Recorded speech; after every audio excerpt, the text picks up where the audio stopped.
26ত গৌৰৱ গগৈ মুখ্যমন্ত্ৰী হলে আপত্তি নাই AIUDFৰ। গৌৰৱ গগৈ সমৰ্থন জনাব AIUDFে।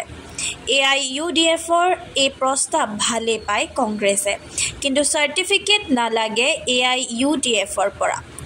লোকক দেখাই কেতেৰাই মাৰিবা, ভিতৰি নেৰিবা বেথা আপ্ত বাক্যশাৰী সত্য প্ৰমাণিত কৰি স্ফুৰত কংগ্ৰেছ AIUDFৰ ভিতৰি থকা মিত্ৰতাৰ স্বৰূপ উদঙাই দিলে AIUDFৰ বিধায়ক কৰিমুদ্দিন বৰভূঞা আৰু কংগ্ৰেছী বিধায়ক নুৰুল হুদাই।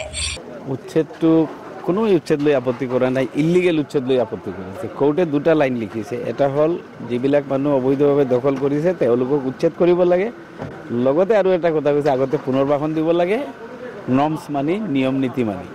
আমাৰ অবজেকশ্যনটো তাতেই, নিয়ম নীতি নামানি উচ্ছেদ কৰাটো অনৈতিক, অমানৱিক, ইলিগেল, উচ্ছেদ হ'ব নালাগে, সেইটোৱে আমাৰ কথা। বেলেগ উচ্ছেদ লৈ কাৰো কোনো দ্বিমত নাই।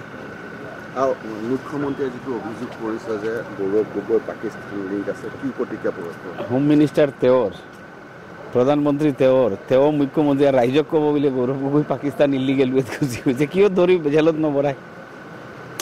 মুখ্যমন্ত্ৰীৰ এইবোৰ মন্তব্যই মুখ্যমন্ত্ৰীৰ মৰ্যাদাটো কমাই আছে।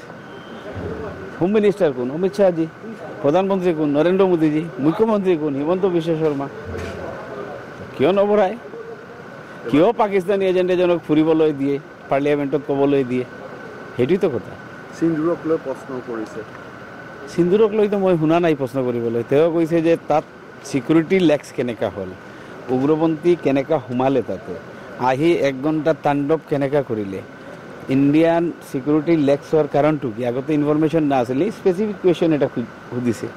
ৰাইজে কৈ আছে, মইতো ক'ব নোৱাৰিম। বিজেপি বিৰোধী যিকোনো এজন মানুহ মুখ্যমন্ত্ৰী হ'লেই হ'ল। ইউডিএফৰ ষ্টেণ্ড এইটো। গৌৰৱ গগৈ হ'লে বেয়া কি আপত্তি? ইউডিএফ বেলেগকৈ ইলেকশ্যন খেলিব, কংগ্ৰেছ বেলেগকৈ ইলেকশ্যন খেলিব। যোন একদম ষ্ট্ৰেইট কথা মোৰ, এণ্টি বিজেপি যিজন মানুহ মুখ্যমন্ত্ৰী হোৱাৰ আগবাঢ়িব তেখেতকে ইউডিএফে সমৰ্থন কৰিব আফটাৰ ইলেকশ্যন। গৌৰৱ হ'লেও হ'ব আৰু কোনোবা হ'লেও হ'ব, মুখ্যমন্ত্ৰী বিজেপি চৰকাৰখন যাব বিচাৰে, যি কৰিব লাগে ইউডিএফে কৰিব, তাত যি ছেক্ৰিফাইচ লাগে কৰিব। সেইটো মুখ্যমন্ত্ৰী হ'লে আপত্তি নাই আপোনালোকৰ? আপত্তি কিয় থাকিব? গৌৰৱ গগৈ ৰাইজে কৈ আছে, আপুনি মোক ক'লে যে ৰাইজে কৈ আছে মুখ্যমন্ত্ৰীৰ বিকল্প, ৰাইজে কৈ আছে, ৰাইজে যেতিয়া কৈ আছে প্ৰস্তাৱ দিছে। চাওক, অখিল গগৈৰ কথাটো বেলেগ, তেওঁৰ দলৰ কথা তেওঁ ক'ব, মইতো অখিল গগৈৰ কথা দিছে। ভাল কথাটো, অখিল গগৈ যদি প্ৰস্তাৱ দিছে গোটেই বিৰোধী মিলি বনাব লাগে, এটলিষ্ট বিজেপি যাব লাগে। কিন্তু এটা লাগেই, পৰিৱৰ্তন হ'লে ডেমক্ৰেচি যেতিয়া বেলেঞ্চ থাকিব তেতিয়া ডেভেলপমেণ্ট হ'ব।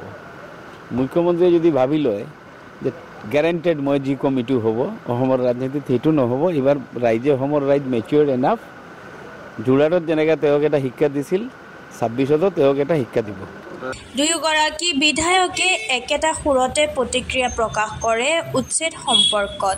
আনহাতে সাংসদ ৰকিবুল হুছেইন মুখ্যমন্ত্ৰীৰ দাবীদাৰ বুলি ওলোৱা চৰ্চা অস্বীকাৰ কৰে কংগ্ৰেছী বিধায়ক নুৰুল হুদাই। উচ্ছেদ হ'ব লাগে, উচ্ছেদৰ বিৰোধিতা নকৰোঁ, কিন্তু উচ্ছেদ হোৱাৰ আগতে চাব লাগে সেই মানুহখিনি ক'ৰ, সেই মানুহখিনি ভাৰতীয় নাগৰিক হয়নে নহয়, অসমৰ সন্তান হয়নে নহয়। যদি ভাৰতীয় নাগৰিক হয়, তেওঁলোকৰ যদি ভূমিহীন, চৰকাৰৰ দায়িত্ব আৰু কৰ্তব্য আছে তেওঁলোকক বেলেগ এটা ঠাইত সংস্থাপন দি তাৰ পৰা উচ্ছেদ কৰা। কিন্তু আগতীয়াকৈ বেলেগত কোনো সংস্থাপন নিদিয়াকৈ যধে মধে এনেকৈ উচ্ছেদ কাৰ্যটো আমি কেতিয়াও সমৰ্থন কৰিব নোৱাৰোঁ। গতিকে এইটো মানৱতাৰ বাহিৰত গৈছে। আমি মানৱতাৰ ভিতৰত থাকি নাগৰিকসকলৰ নিৰাপত্তা, সম্পত্তিৰ নিৰাপত্তা, জীৱনৰ নিৰাপত্তা, এইখিনি দিয়াৰ দায়িত্ব চৰকাৰৰ। গতিকে চৰকাৰে এই দায়িত্বখিনি পালন কৰিব লাগে। সেইটোতো অসমৰ ৰাইজে সিদ্ধান্ত কৰিব, কাক মুখ্যমন্ত্ৰী পাতিব, কোন দলৰ চৰকাৰ আহিব।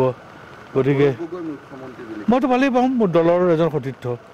গতিকে তেওঁ যদি কৈছে সেইটো সফল হওক। তেওঁলোকৰ পৰা আমি বুজিলোঁ, তেওঁলোকে কৈ আছে, কিন্তু তেওঁলোকৰ পৰা আমি এইটো চাৰ্টিফিকেট বিচৰা নাই।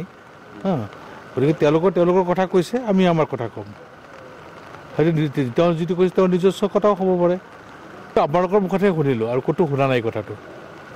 গতিকে যিহেতু ৰাইজৰ মাজত শুনা পালোহেঁতেন, ৰাইজৰ মাজত চৰ্চা হ'লহেঁতেন, তাৰ পৰা যিটো প্ৰতিক্ৰিয়া আহিলেহেঁতেন তাৰ ওপৰত কথা ক'লোহেঁতেন। গতিকে মই শুনাই নাই কথাটো।